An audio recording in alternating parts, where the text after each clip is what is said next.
साथियों, आज हम भौरमदेव मंदिर में स्थित हैं।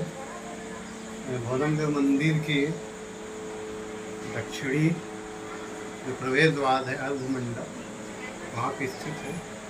यह दीवार या यह प्रवेश द्वार बहुत महत्वपूर्ण है क्योंकि इसमें दो अभिलेख हैं। एक बायां तरफ संवत 1608 का है, उसके बारे में हम अलग से चर्चा करेंगे। और ये दायां तरफ निकाले आप देखेंगे श्री मगरध ध्वज जोगी 700। ये लिखा है श्री मगरध ध्वज जोगी 700। यद्यपि आपको ये लगेगा कि अंग्रेजी का 7 जैसा है, नहीं, लेकिन देवनागरी में भी उस समय 7 का इस प्रकार का स्वरूप था। इसलिए ये जोगी मगरध ध्वज श्री मगरध ध्वज जोगी 700 ही लिखा है। और एक ये जो बाजू में बहुत स्पष्ट आलेख नहीं है, देव टाइप का है, ये इसको बहुत स्पष्टता कोई अर्थ नहीं समझ में आता। लेकिन श्री मगरध ध्वज जोगी 700 ये भौरमदेव मंदिर के दक्षिणी द्वार के गेट में है। लेकिन ऐसा उत्कीर्ण आलेख केवल भौरमदेव में ही नहीं, यदि आप पचराही जाएं तो वहाँ भी एक मूर्ति के पाद तल में जोगी मगरध ध्वज 700 लिखा हुआ है। इसी प्रकार मध्य प्रांत छत्तीसगढ़ के बहुत से मंदिरों में, राजस्थान में, उत्तर भारत में, यहाँ तक कि बांग्लादेश में भी जोगी मगरध ध्वज के बारे में पता चलता है। यानी ऐसे लिखा रहता है कि जोगी मगरध ध्वज 700।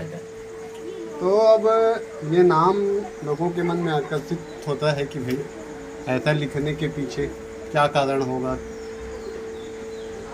इतना ही लिखा रहता है जोगी मगरध ध्वज श्री मगरध ध्वज जोगी 700।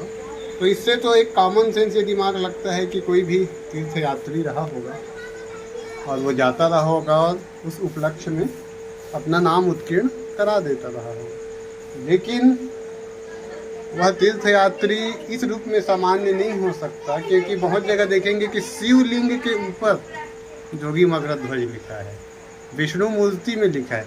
तो भाई स्वाभाविक है, देव मूर्ति के ऊपर किसी भी व्यक्ति को नाम उत्कीर्ण करने की अनुमति तत्कालीन समाज में भी नहीं थी। तो या तो वो बहुत सिद्ध पुरुष था, तभी उसको इतनी मान्यता थी कि वो अपना नाम उत्कीर्ण करा ले। तो वो उसके नाम में ही वो बात छुपी है, जोगी मगरध ध्वज 700। अब जोगी सीधी सी बात है, योगी का ही अपभ्रंशित रूप है। योगी या जोगी जो हम शैव संप्रदाय के जो साधु होते हैं उनको कहा जाता है योगी। उस समय भी पाशुपत संप्रदाय से रिलेटेड रहते थे। और हम जानते हैं कि जो कलचूरी थे जो छत्तीसगढ़ के, वो शैव संप्रदाय को मानने वाले थे। और भौरमदेव के जो हरिनागवंशियों को भी यदि देखें तो शिव मंदिर की ही मिलते हैं। तो ये लोग भी शैव को बहुत इम्पोर्टेंट देते थे। और मड़वा महल अभिलेख में भी इनका पाशुपत संप्रदाय के एक संत या योगी का भी नाम जिक्र आता है। तो इससे स्पष्ट है कि फड़ी नागवंशी भी शैव संप्रदाय को महत्व देते थे। अब ये मगरध ध्वज जोगी 700 कहाँ कहाँ मिलता है, तो इसके बारे में मैं बता दूँ थोड़ा सा। श्री मगरध ध्वज जोगी 700 के बारे में यदि हम अध्ययन करें कहाँ कहाँ मिलता है, तो इसके बारे में विद्वानों ने अध्ययन किया है। एक तो राय बहादुर हीरा लाल जी का एक लेख है, जो है उन्होंने 1926 में इंडियन हिस्टोरिकल क्वार्टरली वॉल्यूम 3 में उनका एक आर्टिकल छपा था, श्री मगरध ध्वज जोगी 700 करके, जो उनके भाषण के एक लिखित रूप है। इसी प्रकार सीताराम शर्मा जी ने अपनी जो है पुस्तक है भौरमदेव क्षेत्र दक्षिण कौशल की कला में भी जोगी मगरध ध्वज के बारे में लिखा है। तो अब ये जो बता रहा था कि जोगी मगरध ध्वज है कहाँ कहाँ उल्लेख है तो एक बार बता दूँ। एक तो होता मिला है हमको, मुझे सीताराम शर्मा की बुक से बता रहा हूँ, जो उन्होंने बहुत हद तक राय बहादुर हीरालाल जी की बुक से ही लिया है। हमारे देश के विस्तृत भूभाग में यथा उत्तर से दक्षिण और गंगा से लेकर गोदावरी तक, उत्तर पश्चिम चित्तौड़गढ़ से लेकर पूर्व में स्थित कटक तक यह लेख देखा जा सकता है। इसके अंतर्गत मध्य प्रदेश और बिहार सहित उड़ीसा का क्षेत्र भी सम्मिलित है। पाली और भोरम देव मंदिर, बोरिया का कंकाली टीला, देउल बीजा, देउल गांव या शेरगढ़ स्थित शिवलिंग ये खैरागढ़ क्षेत्र है। अमरकंटक और चंदेरी बघेलखंड का क्षेत्र है। जबलपुर और बिलहरी क्षेत्र, इंडोरिया दमोह नरसिंहपुर जिले में। बरहठा में यह लेख मूर्तियों पर या मंदिर के किसी भाग पर अंकित मिलता है। केलूद नागपुर और राजस्थान के चित्तौड़गढ़ में भी यह लेख मिलता है। बैजनाथ धाम में भी यह आलेख जोगी मगरध्वज ध्वज का हमको प्राप्त होता है। अब एक बात आती है कि ये जोगी मगरध्वज ध्वज आखिर 700 आखिर है क्या। तो इसमें जोगी भी है, मगरध्वज ध्वज है और 700 है। तो जैसे जोगी का बताया कि शैव संप्रदाय का संत थे मगरध्वज ध्वज, उनका नाम था। और ये जो 700 की जो संख्या है उसको लेकर विद्वानों में बहुत सारे तर्क वितर्क चलते रहते हैं। कुछ लोग मानते हैं कि 700 कुछ शुभ संख्या हो सकती है। अलेक्जेंडर कनिंघम ने भी 1881-82 में जब भोरम देव आए तो इस जोगी मगरध्वज ध्वज को मेंशन किया। उनका कहना है कि 700 हो सकता है कोई संवत हो, तो कलचुरी संवत से जोड़ने का प्रयास किया उन्होंने। 948 ऐसा। लेकिन इसकी जो लिखावट है श्री मगरध्वज जोगी, ये जो देवनागरी जो आप लिपि देख रहे हैं, ये लगभग 12वीं शताब्दी के आसपास के देवनागरी अक्षर में उत्कीर्ण है। तो हम इसको 10वीं शताब्दी तक, 9वीं शताब्दी तक नहीं घटा सकते, इसलिए ये तो कोई कलचुरी संवत हो नहीं सकता। कनिंघम ने इसे हर्ष के कार्यकाल से भी जोड़ा, 706, 1306 ऐसा करके, लेकिन उसको भी लोगों ने मान्यता नहीं दी क्योंकि इस प्रकार के इस तरफ में हर्ष का कोई संवत नहीं चलता था। हमारे क्षेत्र में कंचूरी चलता था या विक्रम चल रहा था। तो इससे स्पष्ट हो गया ये 700 कोई संवत नहीं है। कोई शुभ संख्या हो तो हिंदू धर्म में ऐसा कोई 700 का स्पष्ट पता नहीं चलता कि ये कौन सी शुभ संख्या। एक ये हो सकता है या जिसको ज़्यादा मान्यता मिलती है कि 700 जो थे उनके शिष्य मंडली रहे होंगे। जोगी मगरध्वज ध्वज और उसके 700 जो शिष्य मंडली थे वो सभी अलग अलग जगह में जाते थे, यात्रा करते थे और वहाँ उत्कीर्ण कर देते थे नाम। अब अलग अलग जगह में जो जोगी मगरध्वज 700 दिखाई पड़ता है वो किसी एक ही व्यक्ति द्वारा उत्कीर्ण किया हुआ नहीं दिखाई पड़ता, यानी लिखा अलग अलग व्यक्ति ने दीवार में उत्कीर्ण किया है।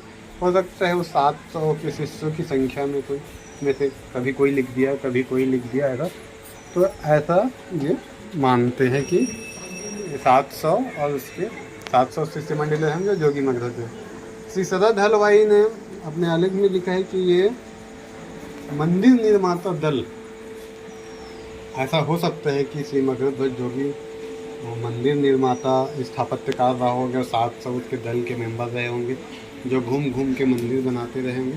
तो ये बात पुष्ट नहीं होती तर्क से, इसलिए क्योंकि एक ही समय में 60-70 जगह में मंदिर बनाना संभव नहीं था क्योंकि सभी लोग 12वीं शताब्दी के हैं। दूसरी बात क्योंकि जोगी मगरध्वज के बारे में हमको स्पष्ट जानकारी अब मिल गई है कि वो रतनपुर के एक मठ के मठाधीश थे, जो जोगी ही थे, योगी ही थे, इसलिए इसको शिल्पकार मानने का हमारे पास कोई आधार नहीं है।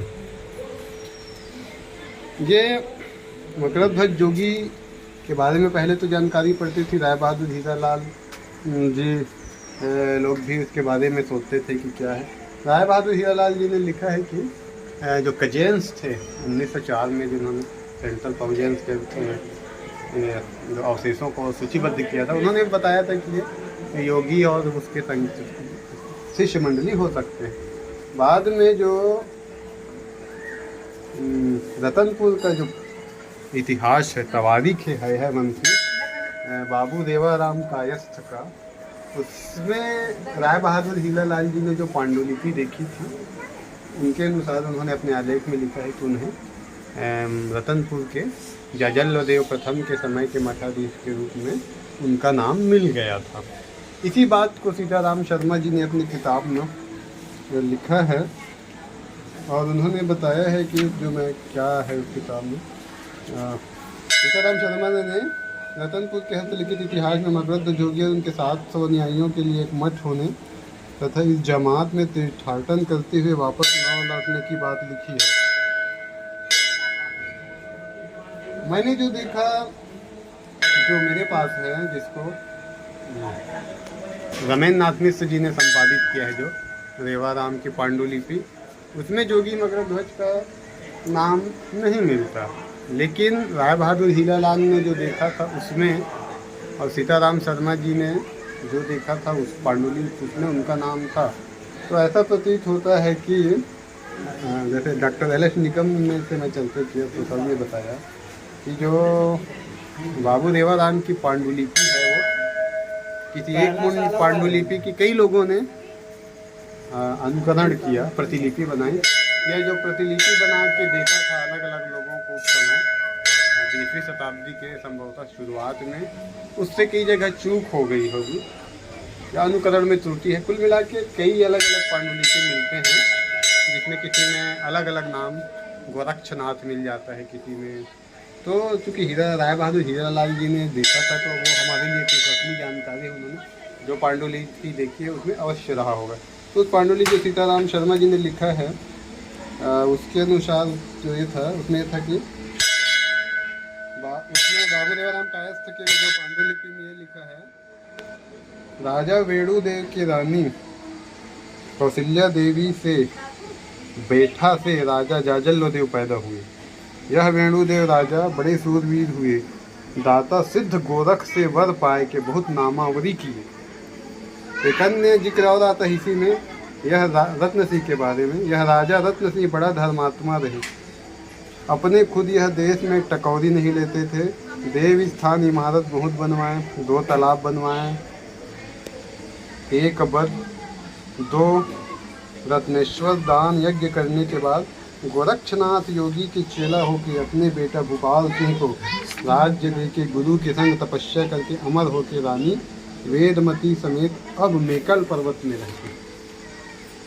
पंडित शिवदत्त शास्त्री का जो रतनपुर आख्यान है उसमें लिखा है, रत्न सिंह देव सम्मत 1915 के साल में रहे, रत्नेश्वर तालाब किए, उनकी स्त्री वेद नाम के तालाब किए, गोरक्षनाथ के आशीर्वाद से रत्न सिंह अमर हो गए, नर्मदा नदी के किनारे रहते हैं, दोनों समय में रत्नपुर आवत है। अब देखिए इसमें जो सीताराम शर्मा जी से मैं जो लिया हूँ और रमेन नाथ मिश्र जी की पांडुलिपि जो मिला के लिया हूँ, तो इसमें जोगी मगरध्वज तो आपको नाम नहीं आता, लेकिन गोरक्षनाथ आता है। तो हो सकता है कि जो पांडुलिपि कहीं पे वो जोगी मगरध्वज को उल्लेख हो, कहीं गोरक्षनाथ का उल्लेख हो, तो ऐसा हो सकता है। और ऊपर जो हमने जो बनाया जाजल्लदेव, तो जाजल्लदेव प्रथम ही होना चाहिए, 1090 से 1120 ईस्वी जिनका कार्यकाल था। और जिस रत्न सिंह का उल्लेख है वो रत्नदेव प्रथम 1045 से 1065 प्रतीत होते हैं। डॉक्टर राम कुमार बिहार ने भी छत्तीसगढ़ के इतिहास में लिखा है कि डॉक्टर श्याम कुमार पांडे के अनुसार ऐसा माना जाता है कि जाजल्लदेव मगरध्वज जोगी के साथ तीर्थाटन को गए तथा वापस लौट कर नहीं आए। ऐसा उन्होंने दक्षिण कौशल पृष्ठ 122 में लिखा है। ऐसा लगता है कि यह जनश्रुति है, लेकिन अलग अलग स्रोतों से और राय बहादुर हीरालाल द्वारा देखी गई पांडुलिपि स्पष्ट है कि जोगी मगरध्वज थे वो जाजल्लदेव प्रथम के कार्यकाल में ही थे और उसी दौरान वो देश के अलग अलग हिस्सों में तीर्थाटन किए होंगे और अपना नाम मंदिरों में, मूर्तियों में, कई जगहों में अपना नाम उत्कीर्ण कराए होंगे। अब एक बात ये आती है कि जाजल्लदेव रतनपुर के योगी तो थे, लेकिन उनका मठ वगैरह कुछ तो रहा होगा। तो इसके बारे में हमको यह पता चलता है कि जैसे कलचूरी थे, त्रिपुरी के कलचूरी, उनका अपने क्षेत्र में गोलकी मठ प्रसिद्ध था। गोलकी मठ जबलपुर के आसपास अभी जो 64 योगिनी मंदिर है उसी को माना जाता है। तो बाद में जब कलचुरी यहाँ रतनपुर में आए होंगे तो उसी तर्ज पर इन्होंने भी कोई मठ है अपने गुरुओं के लिए बनाया होगा, ऐसा मानते हैं। तो वो महामाया के आसपास देवी खोल मठ ऐसा रहा होगा, इतिहासकार बताते हैं। तो उस देवी खोल मठ के ही जोगी मगहध्वज मठाधीश रहे होंगे, ऐसा माना जाता है। और एक और ध्वज जो शब्द आता है उसके बारे में भी ये बात आती है कि जैसे इतिहास में, पौराणिक इतिहास में पता चलता है कि कलचुरियों की जनश्रुति में मयूर ध्वज थे। रतनपुर के प्रथम राजा जनश्रुतियों में और पौराणिक कथाओं में जो महिष्मती आधुनिक मंदाता जिला निवाड़ के प्रतापी सम्राट कीर्तिवीर सहस्त्रार्जुन के पुत्र थे। उसके बाद ताम्रध्वज, विश्वध्वज, चंद्रध्वज, मखपाल ध्वज आदि आए। ताम्रध्वज की साम्यता महाभारत में उल्लेखित राजा ताम्रध्वज से की गई है। हो सकता है मकरध्वज ध्वज उसी परंपरा में देवी खोल यानी रतनपुर के धार्मिक गद्दी के उत्तराधिकारी रहे होंगे। अब देखिए जैसे जोगी मकरध्वज मिलता है 12वीं शताब्दी का, उसी प्रकार से मारकंडा मंदिर जिला चांदा में मंदिर के पीछे एक लिखा है रत्न ध्वज विक्रम संवत 1519। अब ये 1462 का है, तो रत्न ध्वज तो अलग हो गया है, जोगी मगरध्वज ध्वज तो नहीं हो सकता। तो ऐसा लगता है कि शिष्य परंपरा में फिर बाद की पीढ़ी में कोई जोगी मगरध्वज के तर्ज पर अपना नाम रत्न ध्वज अंकित उस मंदिर में करा दिया रहा होगा। तो इससे यही स्पष्टता है, अंतिम निष्कर्ष यही निकलता है कि जो जोगी मगरध्वज थे जयजलदेव प्रथम के कार्यकाल में थे और रतनपुर महामाया मंदिर के आसपास जो देवी खोल मठ था उसके मठाधीश थे। और उनकी मान्यता शैवों में तो थी ही, जोगी के कारण वैष्णव संप्रदायों में भी थी, क्योंकि विष्णु मूर्तियों के नीचे भी जोगी मगरध्वज लिखा मिलता है। इस प्रकार इसमें अभी भी शोध हो रहे हैं। और जैसे बताया कि बांग्लादेश में भी मिला है जोगी मगहध्वज लिखा। अभी नए लोग वो शोध कर रहे हैं। मजुमदार मैडम ने भी अभी एक उनके ऊपर सुष्मिता घोष मजुमदार ने भी लिखा है एक आर्टिकल मगहध्वज जोगी, लेकिन मैं वो आर्टिकल अभी तक नहीं देख पाया हूँ, इसलिए उसमें जो उल्लिखित बातों के बारे में मैं जिक्र नहीं कर पाऊँगा। इस प्रकार ये जोगी मगहध्वज के बारे में आज हमने यह जानकारी बताएं। और मेरे साथ एक महेश आमले सर है, वो इसको रिकॉर्ड कर रहे थे। अब ये आलेख जो है वो बताया मैं मंदिर के दक्षिणी प्रवेश द्वार से दाएं सिरे पर ये आलेख है। धन्यवाद।